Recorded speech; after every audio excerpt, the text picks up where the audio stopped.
please feel free to use the chat.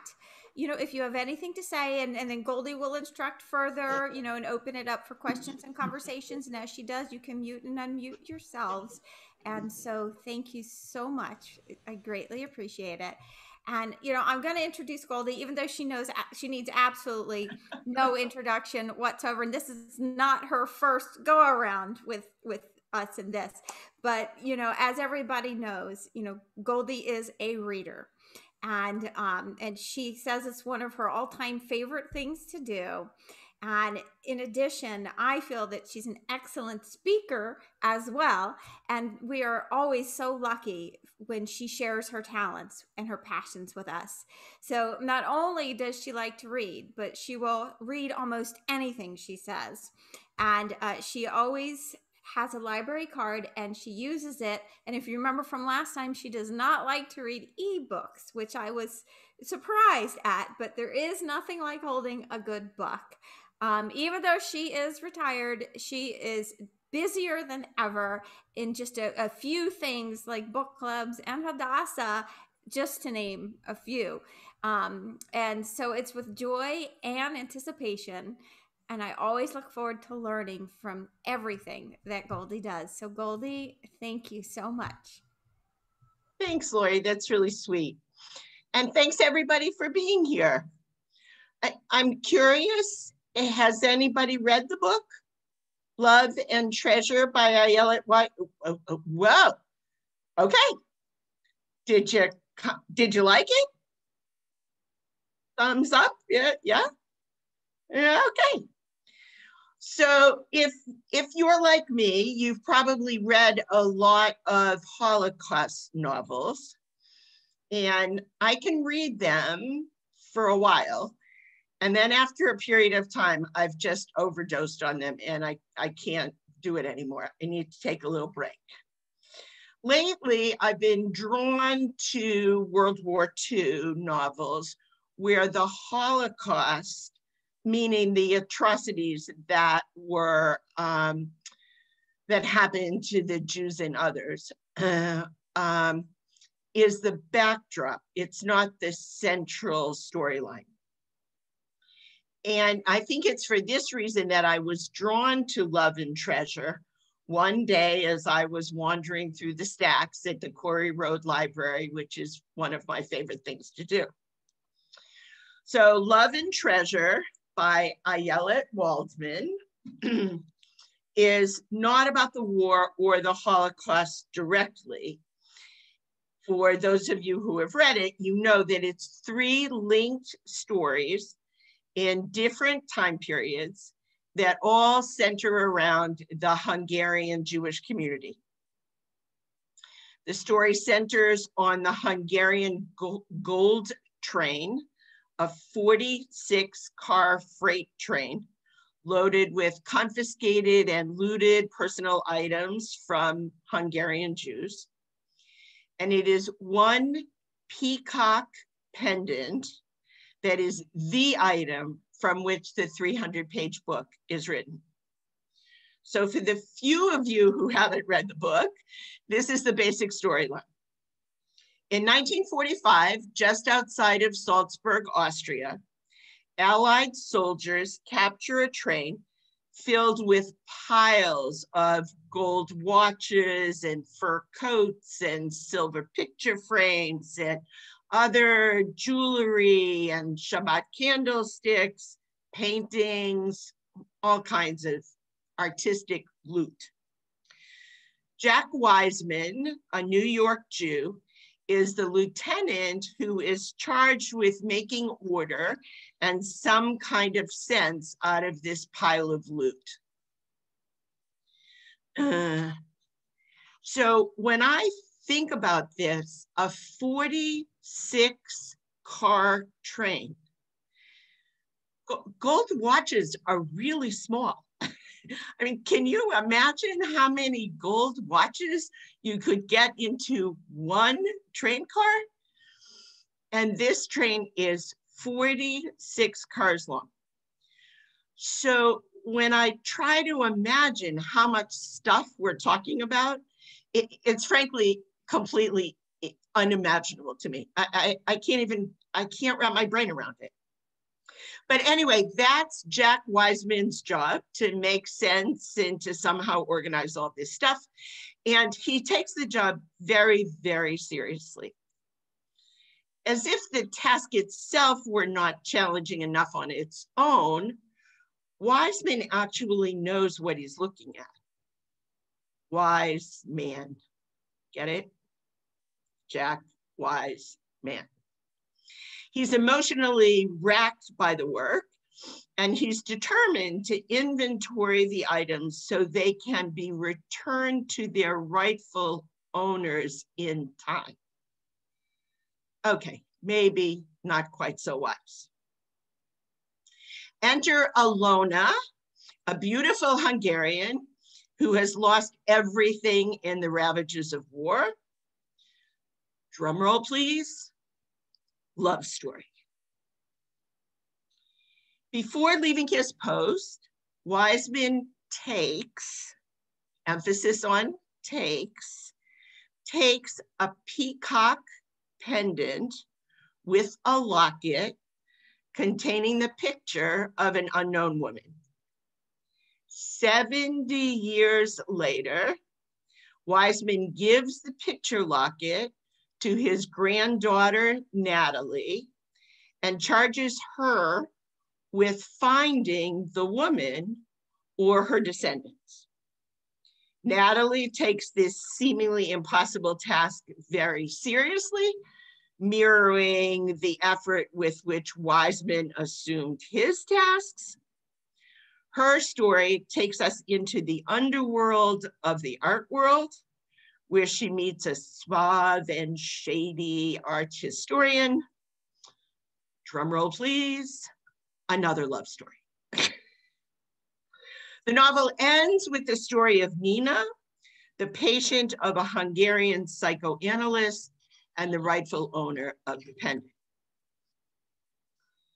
I use the term novel somewhat loosely. I might better describe Waldman's work as linked stories. The three parts are connected, there's no doubt about that, but each story happens in its own time period, which Waldman very clearly describes. They all tie back to the destruction of the Hungarian Jewish community, and the Hungarian gold train is the subject which ties them all together. The Hungarian gold train was a real thing, which I confess I knew absolutely nothing about, had never even heard of it before I read this book. Please remember, this is historic fiction, emphasis on the noun fiction rather than the adjective historic. Grounded in fact, the story is just that. It's a story. It's the creation of Ayelet Waldman, but it is the coming together of fact and fiction, which makes this particular genre of novel, frankly, one of my all-time faves. The foreword published an interview with Waldman in November of this year. And in it, she says, and I quote, "I'm a little obsessed with learning new things. Every book is an opportunity to learn something new. My theory of fiction writing is not write what you know, it's write what you want to know." For me, a book is a good read if I'm grabbed by the characters, the storyline interests me, and the writing is good. The sign that a historic novel has captured me is that I do a bit of research, otherwise known as Googling, about the time, the place, the event. So let me tell you a little bit about the Hungarian gold train. In March 1944, Hitler launched the invasion of Hungary. Remember, 1944, this is already pretty late into the war, and the Hungarian Jewish community has been pretty well ignored up to now. Hungary's fascist government collaborated with the German occupiers, and forced the estimated 8,000 Hungarian Jews to hand over their valuables to the government. The confiscated property was placed into individual bags and boxes. True to Germany's commitment to record keeping, receipts were provided to the owners who were to retrieve their property at the war's end. Wink, wink. The Hungarian Jewish community was shipped to concentration camps and basically murdered.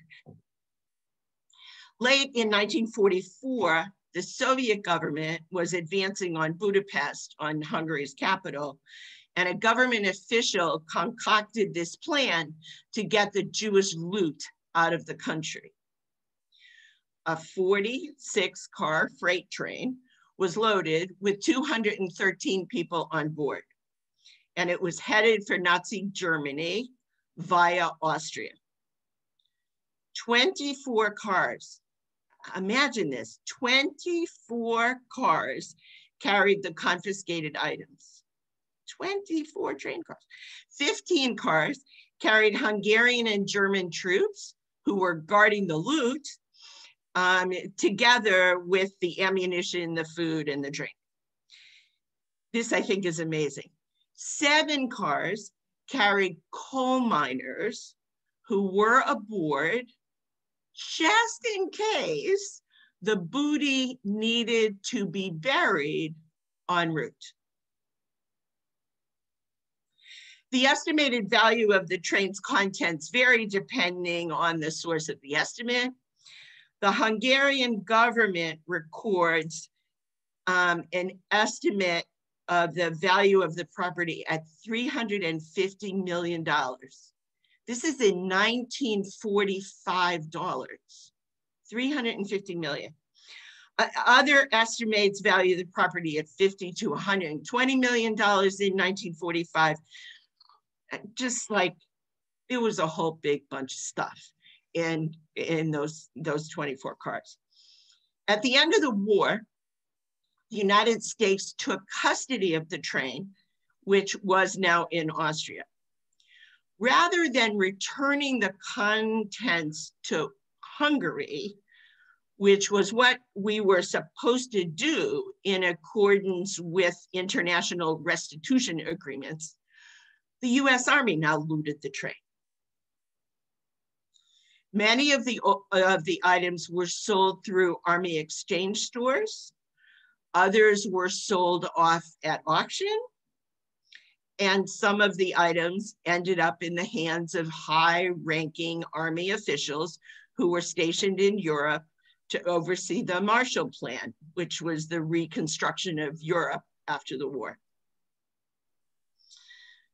The story doesn't end there. In 2001, Hagens Berman of Miami initiated a class action lawsuit. As part of this suit, his law firm created an online database so that items could be identified. Now remember, some people still had their receipts. The database ultimately contained over 6,000 items, which sounds amazing, but was probably such a minimal portion of what was in those 24 cars. But anyway, the database contained 6,000 items, including descriptions of each item, and in some cases, actual photographs of the items. And it contained a claims process for the survivors and their families. The US government had the records created by the Germans, and as I said, some of the survivors and family members had their receipts. So truth be told, back in the late 1940s, when the war was over, some of the property could have been returned to its rightful owners, but that didn't happen. The US government refused to acknowledge the existence of the Hungarian gold train until a report by the, get this is such a catchy title, by the Presidential Advisory Commission on Holocaust Assets in the United States. Now that's a report I want to read. That became public in 1999. Based on the new evidence, the US District Court ordered the class action suit to move forward in September of 2002. Ultimately, the case was settled with pressure from President George W. Bush, who, listen to this, wanted to appease the Jewish voters in our own home state of Florida. Wow. Politics rule, and he was working to secure Republican votes for the 2004 presidential election. In 2005, a settlement was reached. While the Hungarian Holocaust survivors did not receive the money directly, the money was set aside for Jewish social service agencies across the globe who were working on behalf of Holocaust survivors. The settlement totaled $21 million, a lot of money, a lot of social services was provided and is still being provided with some of this money, but nothing close to probably the actual value of all of the goods. Okay, back to the book. So I would tell you that the subjects and the themes of the book are real winners for me. World War II, victims and survivors of the Holocaust, art theft, relationships across the generations. The book has all of that.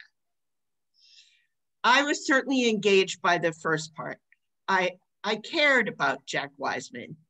I empathized with his assigned task, both for its enormity and of course its significance. Ilona is a well-known, sad, desperate Holocaust character. I trust that there were hundreds of thousands of Ilonas back in the day. They were all trying against unimaginable odds to just survive. I admire their courage, their tenacity, and I excuse the seemingly obvious bad decisions they made. You know, who am I to judge? For years, I struggled with the question, what would I have done? And then I finally made peace with the realization that I have absolutely no idea what I would have done. And discussing it simplifies the question to the point of absurdity. And now I find discussions focused on what I would have done. I frankly find them insulting both to the victims and the survivors. The second storyline of Wiseman's granddaughter, Natalie, and her search for the owner of the peacock pendant is a madcap adventure full of twists and turns. And I kind of got wrapped up in that storyline too. Here again, historical fiction, emphasis on fiction, yet acknowledging history. The book got me to learn a bit more about how and why ownership of art pieces must be affirmed. And Ellen, I'm looking at you. You must know this in much greater depth than I do. But here's another little piece that the book helped me to learn. So establishing provenance is a critical act in the art world. Provenance, the word, comes from a French word which means to come from. And it's the act of establishing the chronology of ownership. Who had custody? Where is the location of a particular object? The term was originally used for works of art, but now it's actually used in a wide range of fields, including archaeology and paleontology and archives and manuscripts and even science and computing, and I can't even imagine what that all means. But I have learned that the primary purpose of tracing the provenance of a particular object is to establish evidence for its original production. And by establishing its later history, the sequence of ownership and custody, that's how the value of a piece can be authenticated. Many approaches are used to confirm all of this. Expert opinions, scientific testing. Establishing provenance is essentially a matter of documentation. Note to self, keep the receipts. You never know, just keep the receipts. For museums and the art trade, provenance has become increasingly important. Given the increasing amounts of looted art, provenance helps to establish the moral and legal validity of a chain of custody. The issue first became a major concern when it became known that many pieces of art had changed hands, as it came to be called, in Nazi-controlled Europe. I attended a fascinating lecture at the Kummer Museum several years ago because there's a cup and saucer at the Kummer where this whole discovery of provenance was done. And lo and behold, it does trace its life back to Nazi-controlled Europe, this particular cup and saucer. And the descendants, once it was all confirmed, said essentially to the Kummer, as I understand it, thank you so much for doing all of the work, and please keep the cup and saucer, and everybody should enjoy it. But the idea that it's that close to home is really kind of cool. Okay, back to the book again. The last storyline in the book is set in 1913 and focuses on Nina, the owner of the pendant. Her story is told by her Viennese psychoanalyst. Freudian psychiatry is more than I can manage. Its view of women, its focus on sexual innuendo are just affronts to my feminist leanings. So this last section was really difficult for me to read. But I'll give it to Waldman. It was perhaps a creative, although maybe pretty far-fetched, kind of tool by which to weave all of the storylines together. So when all is said and done, Goldie, did you like the book? Would you recommend it? Would you tell other people to read it? So I really did enjoy it as a work of historic fiction. I was intrigued by its focus on the Hungarian Jewish community in Nazi Europe, a community that I knew absolutely nothing about.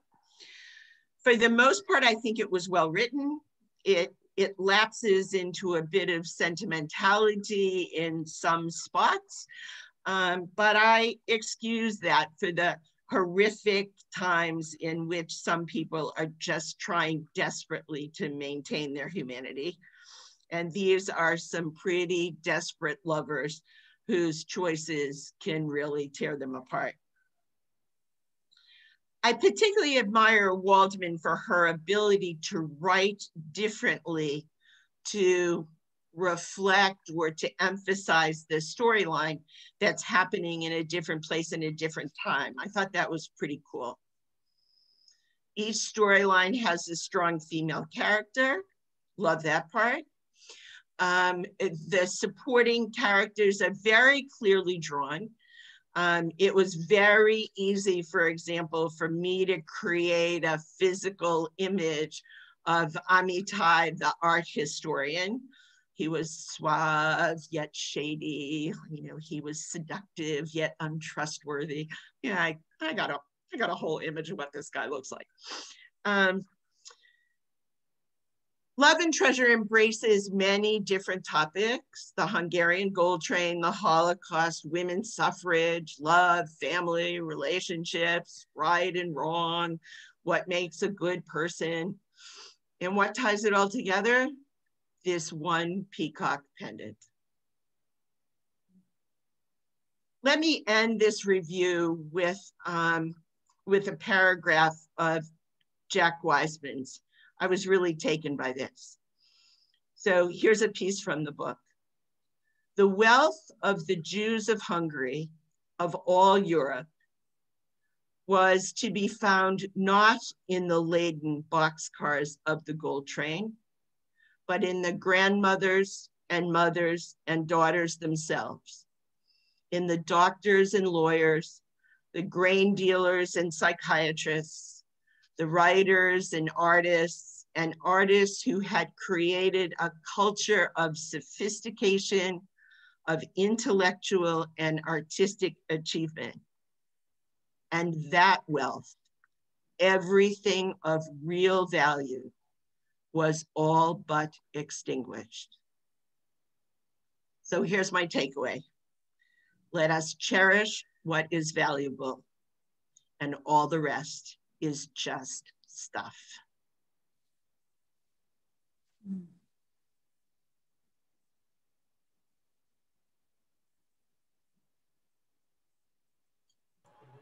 Goldie, that was wonderful. Thank you. Thank you. I haven't read the book, but when I have some downtime. You think it'll still be published then? Not to worry. I'm going to return it to the library this week. It'll be sitting there for you. Not to worry. Not to worry. Melanie? First, thank you for that excellent review. You covered it all. It was funny because the one thing that I had written down was that paragraph that you had just read. It was just made such an impact on me when I was reading and thinking of, my history with my mother and my grandmother and my daughters, and how that whole legacy is, that's all our history. And even though we do have favorite, I have a, which has been passed down, my grandmother's rolling pin. It's an object that my daughter has now, and and my grandson now has. It's personal, but it's really the memories and the feelings that you have with your parents and your legacy that you're leaving to the next generation. So I thought that was good. I really liked, especially that first section of the book, because it was also a period in history I had never heard of. And then at the end, when he ties it in and he's talking about how they had auctioned off all that supposedly to be using the money to use for the Hungarian Jews to provide for their welfare and their being. And it was like 2005 or something where they had an auction, I think, that sold all the items, and they sold everything for like pennies on the dollar. They were talking about selling all the pieces for, $2 a gold watch, and raised $2 million. And as you say, they had originally valued the whole thing at $350 million. So that was a little sad. That very sad. Right. I happen to be in the middle of a Daniel Silva book right now, so I didn't read it. I went online and read a synopsis and thought, I've read this before. I think the book group that Ruthie Nachman and I belong to went to the JCA when Ayelet Waldman was there. And I have to say, hearing her talk about it was interesting, but I think you were equally interesting. You really made me want to read it again. And unlike you, it's hidden away on my Nook. So I intend to do that when I finish my Daniel Silva book. Good job. You always do. And you give so many perspectives, historical and so on. I just always enjoy your book reviews, Goldie, so much. Thanks, Rhoda. Thank you. Karen Beckelman told me that Ayelet Waldman was here for the book festival. What did you say, Karen? 4 or 5 years ago? Right, yeah. And I kept thinking I had read the book, but I couldn't find it in my book list. And I think what happened was because I was involved with it all, I had followed it, but I never got around to reading it because I kept thinking at the beginning, well, I've read this, but I hadn't. And I felt the same way. The only part I did not like was the part with the psychiatrist. And you know, if you're reading it, Rhoda, you can skip that section. It's not really needed. But read there are 2 chapters, very short chapters after that. So read those. Because I thought it was going to end with that. And I was almost ready to put the book away. And then I flipped ahead and I saw, no, there are 2 more chapters. I'll get through it. And my copy's going back this week too. So it'll be at the library. Sophia, did you want to say something? You can unmute. Unmute yourself, Sophia. We can't hear you. Can you type it? Do you know? Lori, can you unmute her as the host? Well, all we could do now in Zoom is you can't unmute somebody, but you can ask them, request them to unmute. But she's gonna have to. So I can send, and I've asked her to unmute, and it'll come across her screen that the host requests you unmute, but she'll have to unmute. She's talking away. Janie? Yeah, so Goldie, this is my first time being in a book review that you've done, and I just want to tell you, you are wonderful. You're like a professor. You were entertaining, and you really sold the book. So I'm looking forward to reading it. I haven't read it yet. I'm also in the middle of another book, but good job, Goldie. Thanks. Thank you. Thanks. I read that book about 2 years ago and I loved it, but I forgot about it. When you mentioned, I said, sounds familiar, but so on.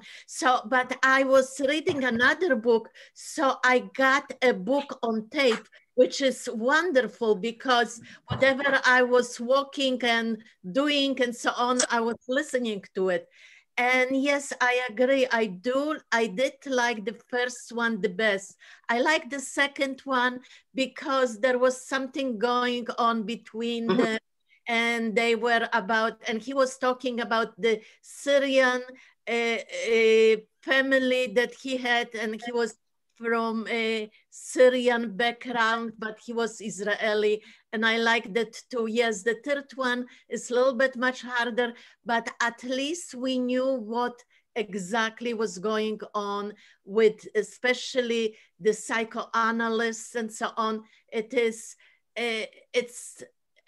when you kind of studied Freud, it was really very interesting follow up with this, what, you know, it seemed like the way she reads it, it seems like, I mean, she writes it, it seems like you are there and listening to him, and it's almost like repeating what you learned a long time in school.